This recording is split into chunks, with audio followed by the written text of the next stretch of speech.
جناب استاد سلام، صبحتان بخیر. بسیار زود خوش آمدین.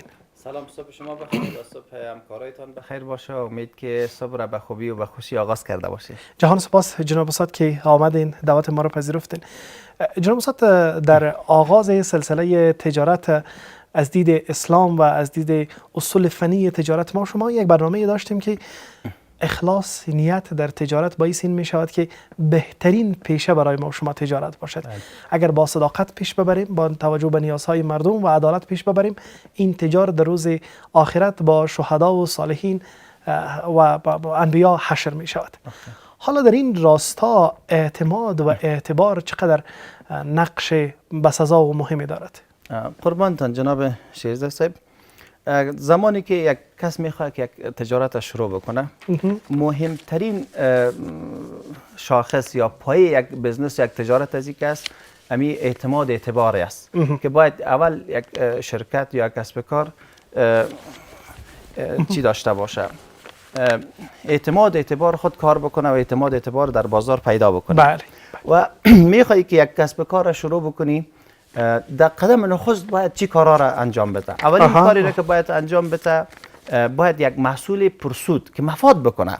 بسیاری کسا کار شروع میکنه اما یک جنسی را میاره، یک کاری را شروع میکنه، یک چیز را تولید میکنه که اون مفاد نداره. اولین شاخص باید او مفاد داشته باشه، یعنی انتخاب پرسود داشته باشه، یک کاری را شروع بکنه پرسود باشه. دوم، امی پرسود بودنش هم مفید باشه بر جامعه، این مفید باشه، ضرورت جامعه باشه. یک. دوم کاری که بکنه، وقتی که محصول را ایجاد کرد، این را باید بفروشه. بله. این مشتری کار داره.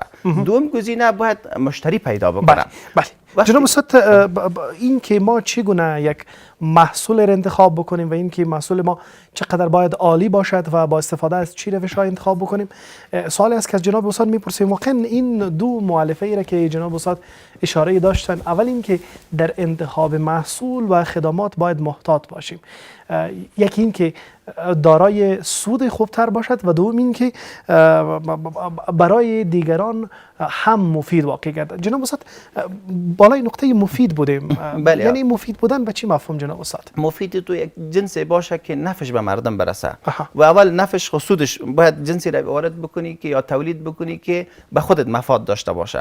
و دوم که این جنس تولید میکنی، این را خب به خودت تولید کردن نمیتونی، باید این را بفروشی. بله. این مشتری کار داره.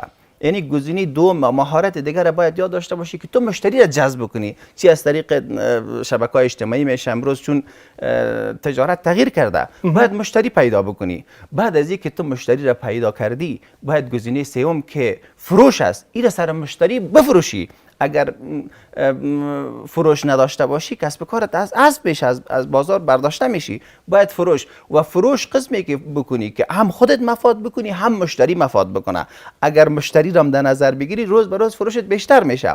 و چهارم مهارتی که باید یک کسب کار، یک تجار باید او در فکرش باشه و این سرش کار بکنه که مشتری را حفظ بکنه. بسیاری کساس یک دفعه میره، از یک مشتری پیدا میشه، از پیشش میخره، اما مشتری را از دست میده. بناهن نگهداری مشتری ضروری است که باید مشتری را همراه خود داشته باشی که همیشه از تو، از محصول تو خریداری بکنه. وقتی که 4 گزینه را آماده ساختی، محصول مفید را آماده ساختی که پرسود بود، برات مفاد شد، این را آماده ساختی، مشتری پیدا کردی، فروش کردی و مشتری را همراهت نگاه کردی، باز گزینه پنجم، مهارت پنجم را باید که کسب کارت روز به روز رشد بدی. اگر کسب کار رشد نکنه، یا به طرف مثبت میری یا به طرف منفی میری. اگر رشد نکنه، دوباره تو پس سقوط میکنی و از بازار ممکن است حذف شوی. بله. جناب استاد، 5 عاملی را که شما اشاره داشتین در واقع پایه تهداب رشد تجارت بود که این رشد به همراه خود اعتماد و اعتبار را نیز به وجود می آورد. حالا اگر نگاه به بود دیگه این قضیه بیاندازیم جناب استاد، که عواملی که باعث این می شود که اعتماد و اعتبار ما در بازار کار، در صنعت و تجارت خرچه‌دار شود و ما آن اعتبار و اعتماد قبلی که باعث سود برای ما میشد از بین بره، جناب استاد کدام عوامل هست؟ عواملی که کسب و کار ما با اعتماد و با اعتبار باشه، چند عامل میتونه باشه. یکی که فعلا در زمان امروزی باید سریع جواب بدیم. با مشتری سریع جواب دادن این مهم است. و دوم راستگویی باشیم. حسن بصری رحمت الله علیه مهربانی میکنه، میگه راستگویی اعتماد به وجود میاره. این اگر در کسب و کار خود یک انسان، یک تاجر صادق باشه، راستگویی باشه، اعتماد حتما داره. یعنی راستگویی اعتماد را ایجاد میکنه. و دوم ثبات در رفتار خود داشته باشیم. بعضی کسب و کارها را میبینیم که در ابتدا بسیار اخلاق خوب می داشته باشن، رویه خوب می داشته باشن، جنس خوب می داشته باشن. بعدن که یک ذره کسب و کارشون رشد میکنه، رونق پیدا میکنن، اینا تغییر میکنن، با مشتری خود برخورد خوب نمیکنن. این باعث میشه که مشتری پس از پیش از اینا برود، دور شود. بنابراین حتی پیامبر حضرت شعیب علیه السلام درباره از این کسب کار یک جمله بسیار زیبا داره، بیان میکنه، میگه شما کم فروشی نکنی، قوم خود را، امت خود را از کم فروشی منع میکنه. اینی کم فروشی، بدرفتاری، اینا باعث میشه که کسب کار آدم از اعتماد و اعتبارش کاهش پیدا بکنه و از بازار آدم حذف شود. بله جناب استاد، یک استعاره بسیار جالبی که در بین شهر و بازار ما شما قابل شنیدن هست و معمولا ما میشنویم این هست که نام بکش در کادان میشی و پول پیدا بکن.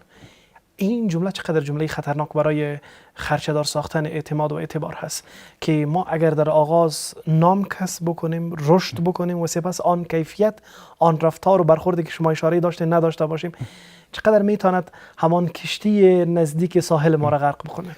واقعا باز دوستا باید این گزینه را خیلی متوجه باشن. اعتماد، اعتبار بسیار وقت میگیره که انسان پیدا بکنه. شاید سالها طول بکشد. یکی از میلیاردرها میگه 20 سال طول میکشه که انسان یک اعتماد، یک اعتبار پیدا بکنه. چی دکتر است، چی تجار است، چی کسب و کار است، 20 سال این زحمت میکشه که به این نتیجه برسه که اعتماد و اعتبار را با خود داشته باشه.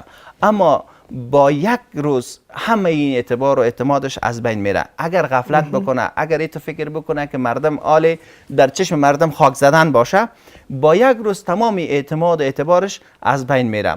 ببینی وقتی که یوسف علیه السلام از زندان آمد، پیش عزیز پادشاه مصر که آمد و گفت که اینی حفیظ علیم، ما حفاظت کننده هستم و حلیم هستم، یعنی علم دارم دمی باره. این سر عزیز مصر این مثال اعتماد کرد بالاشم پادشاه، این عزیز مصر شد. بالاخره در مدت کمی این اعتبارم پیدا کرد. چقدر شد که عزیز مصر شد و این از اعتماد و اعتبار بود که به این جایگاه حضرت یوسف علیه السلام رسید. اگر کسی در کسب کار خود صادق باشه، راستگوی باشه، سریع جواب باشه و استمرار و استقامت داشته باشه، به زودترین فرصت یک تجار بسیار موفق در جامعه میشه. بله جناب استاد، در لابلای صحبت‌هایتان به یک نقطه بسیار ظریف اشاره کردیم که در کسب و کارهای جهانی و در کسب و کارهای بین‌المللی معمولا این موضوع بسیار مورد بحث قرار میگیرد که همان sustainable development یا رشد باثبات هست. جناب استاد، اگر ما مشتری درست را انتخاب بکنیم، مشتری و محصول ما درست باشد، کسب و کار و تجارت ما خیلی عالی باشد، اگر متوجه نقطه رشد نباشیم، این تجارت را موفق گفته میتوانیم؟ جناب شیرزایی صاحب، امی اعتماد، اعتبار که است یک سرمایه است. ما شما یک اصطلاح داریم میگیم از سرمایه کده، از پول کده اعتماد و اعتبار خوب است. این کسی ممکن یک روز میشه که پول نداشته باشه، اما اعتبار اگر داشته باشه، مردم بالاش اعتماد داشته باشه، میتونه بدون پول هم بزنس و تجارت خود را رونق بده. بنابراین اگر یک تجارتی که در سطح افغانستان باشه یا در سطح جهان باشه و ای از اعتماد و اعتبار برخوردار باشه، این روز به روز تجارتش رونق بیشتر پیدا میکنه. و اگر خدای ناخواسته امروزه در بسیاری کشورهای جهان اعتماد اعتبار خدشه‌دار شده، بسیاری کسا به نام تجار یا از نام تجار سوء استفاده کردین، بسیاری شرکت ها و کمپانی ها را متضرر ساختین. بنابراین این یک چانس دیگری است که باید هر تجار یا هر کسب و کار کوشش بکنه در تجارت خود صادق باشد. اگر صادق باشه هم به نفع خودش میشه و هم به نفع دیگه تجار میشه. اگر یک نفر خیانت میکنه در تجارت یا در کسب کار خود غش میکنه، حتی پیامبر صلی الله علیه و آله میگه کسی که در کسب کار خود خیانت میکنه و از ما نیست، از جمع امت رسول الله نیست. باید دیره بسیار دقیق باشن که اعتماد و اعتبار بازار را نگاه دارن و ایره خراب نسازن که نقصش بر لایه که به خودش است به تمام تجار و به تمام کسب و کار میرسه. بله جناب استاد، اگر بحث امروزی را جنبندی بکنیم و اگر موضوعاتی در این راستا باقی هست در قالب یک پیام تقدیم بیننده ها و شنونده های عزیز بکنیم، چی عالی خواهد شد؟ بزرگترین سرمایه یک تجار اعتماد اعتبارش است. اعتماد عبارت از چیزی است که انسان مردم بالایش اعتماد میکنه و اعتبار او چیزی است که مردم سر از اعتبار میکنه. او به مرور زمان به استمرار به دست میاره.